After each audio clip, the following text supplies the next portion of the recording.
Terima kasih Ketua. Saudara Menpan RB, pertanyaan saya coba singkat-singkat aja Pak. Semenjak pertama kali menjabat, saya lihat, mohon maaf Pak, Menpan RB ini lebih banyak pencitraan ya Pak daripada yang dikerjakan. Saya agak merinding melihat statement-statement Bapak itu. Kembali ke pertanyaan Pak. Dari halaman 2 sampai dengan halaman 12.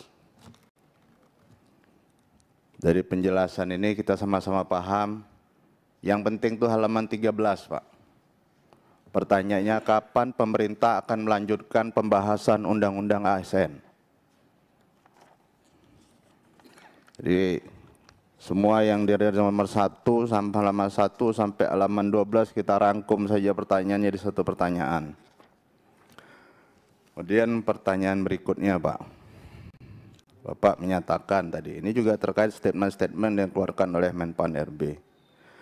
Tata kelola birokrasi, penerapan reformasi birokrasi tematis. Tata kelola birokrasi agar besarnya anggaran kemiskinan berdampak optimal. Saya tidak tahu Pak apa hubungannya reformasi birokrasi dengan anggaran kemiskinan, termasuk juga penghematan 500 triliun yang Bapak sampaikan di media sosial. Coba Bapak jelaskan dengan saya, apa yang berdampak terhadap penerapan reformasi birokrasi tematis ini lebih penting daripada melakukan revisi undang-undang.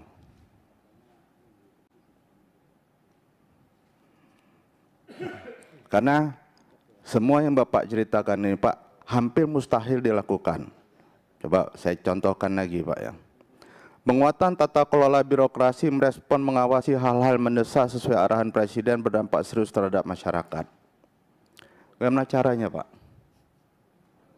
ASN ini Pak, dari Sabang sampai Merauke itu, yang Bapak jelaskan tadi koordinasi dengan Menteri Dalam Negeri, mereka lebih mendengar dengan Menteri Keuangan daripada Menteri Dalam Negeri. Tidak ada yang tidak takut Pak dengan Menteri Keuangan. Peningkatan investasi, reformasi birokrasi memperkuat penerapan omnibus law, meningkatkan competitiveness index untuk melipat gandakan investasi. Balik lagi Pak, kalau undang-undangnya tidak diperbaiki gimana caranya Pak?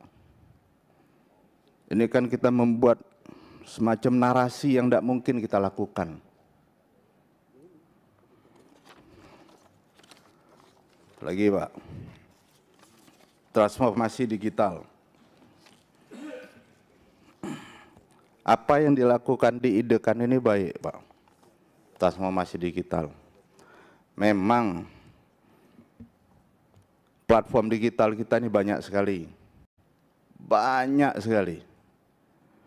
Tapi untuk mengintegrasikannya, saya rasa butuh 25 tahun Pak. Kalau Bapak ingin melihat bagaimana tingkat kesulitan kita, coba sinkronisasi dulu sistem aplikasi pengusulan anggaran yang dilakukan oleh pemerintah daerah. Itu ada banyak sekali itu. Ada 3, simpulkan jadi 1 dan 3-tiganya ada di Kementerian Keuangan. Tidak mungkin tidak ada yang tidak tahu di sini. Kurasa bapak-bapak yang bekas bupati dan wali kota dan gubernur di sini tahu semua kan?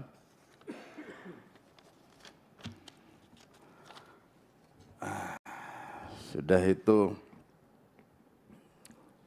Nah,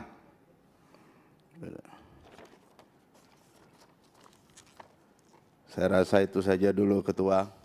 Semoga tadi bisa dijawab dengan baik dan benar oleh Saudara Menteri. Terima kasih. Terima kasih Pak Wahyu. Sekaligus kami jawab Pak Wahyu yang tadi pencitraan. Jadi 3 bulan pertama Pak Wahyu kami beresin adalah sistem kepegawaian. Pak Wahyu, data kepegawaian kita ini anomali kemarin. Alhamdulillah dengan kerja keras bersama BKN dan tim, sekarang udah 98,2% Pak Wahyu kita beresin tentang data kepegawaian. Yang kedua Pak sekalian, ASN kita selama ini ngurus pindah mutasi, kenaikan pangkat, kemudian ngurus pensiun, itu rumit Pak Wahyu. Rumit setengah mati. Nah, kita pangkas dari 14 proses bisnis, sekarang udah kita pangkas tinggal 3. Alhamdulillah sekarang mudah Pak Wahyu. Kalau Bapak temukan mungkin kami bisa langsung sampaikan ke kami. Inilah arahan dari pimpinan yang pertama agar customer internal ini kita beresin dulu. Yang kedua Pak Wahyu, urusan JF Pak Wahyu. Kita keliling kemana-mana, JF ini rumit. Ada orang guru ngajar, setelah ngajar pusing ngisi angka kredit. Loh bagaimana mungkin guru ngajar kok disibukkan ngurus angka kredit. Nah ini kita beresin di 3 bulan pertama Pak Wahyu.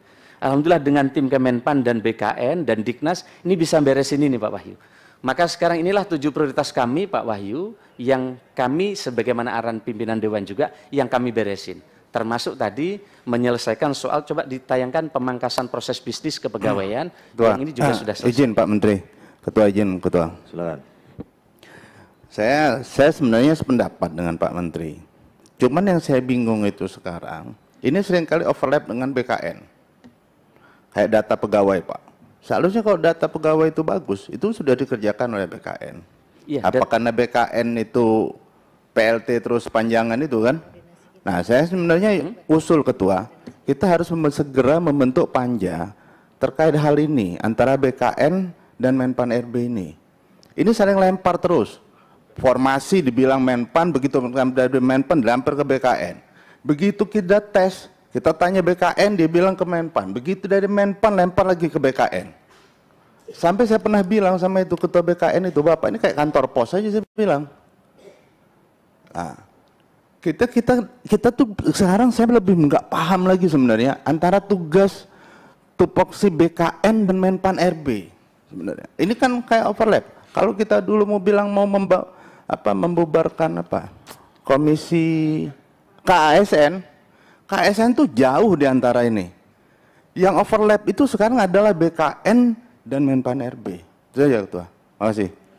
Silakan Pak. Baik, terima kasih. Jadi BKN itu di bawah koordinasi Kemenpan RB. Jadi sebenarnya tidak ada tumpang tindih, cuman kita minta pendataannya kemarin diberesin. Alhamdulillah anggota Dewan yang terhormat ini sudah 98,2% sehingga data ini selesai. Yang berikutnya terkait dengan MPP digital, tidak ada proyek untuk MPP digital. Jadi MPP digital ini adalah aplikasi berbagi pakai yang sekarang disiapkan oleh LNSW, kemudian Telkom, kemudian Kementerian BUMN menyiapkan sehingga nanti daerah tinggal pakai Pak Wahyu, tidak perlu beli. Sehingga tidak benar kalau ini ada proyek, kira-kira gitu. Apa kaitannya dengan investasi? Investasi ini yang mengerjakan pelayanan publiknya adalah ASN. Memang aturannya dari berbagai kementerian, tapi penyelenggaranya ASN. Oleh karena itu maka kalau penyelenggaranya ini jalan dengan baik, reformasi birokrasinya jalan, maka pelayanannya akan cepat. Sehingga ini kami lebih ke tata kelolanya. Terus apa urusannya dengan kemiskinan? Jadi Pak sekalian saya hormati, jadi anggota Dewan Pak Wahyu yang kami hormati, sekarang teman-teman berbondong-bondong minta nilai RB-nya ini naik Pak Wahyu. Maka banyak konsultan-konsultan yang diundang supaya nilai RB-nya naik, maka rapat-rapat di hotel tadi. Nah, kalau ini yang terjadi, RB nilai naik berapapun, ini jangan-jangan sibuk di administrasi Pak Ketua. Tidak menambah dampak ke rakyat. Jadi bagus, harus mengupload, coba silakan disampaikan bagaimana penilaian RB yang kita rubah ini Pak Wahyu. Jadi ini bukan soal pencitraan, jadi ini memang metode, saya dulu waktu jadi bupati ribet untuk dapat RB bagus. Harus konsultasi, ngisi macam, isiannya banyak sekali naik. Harus ngisi 259 komponen, ribuan harus diupload. Karena dulu sibuk di hulunya.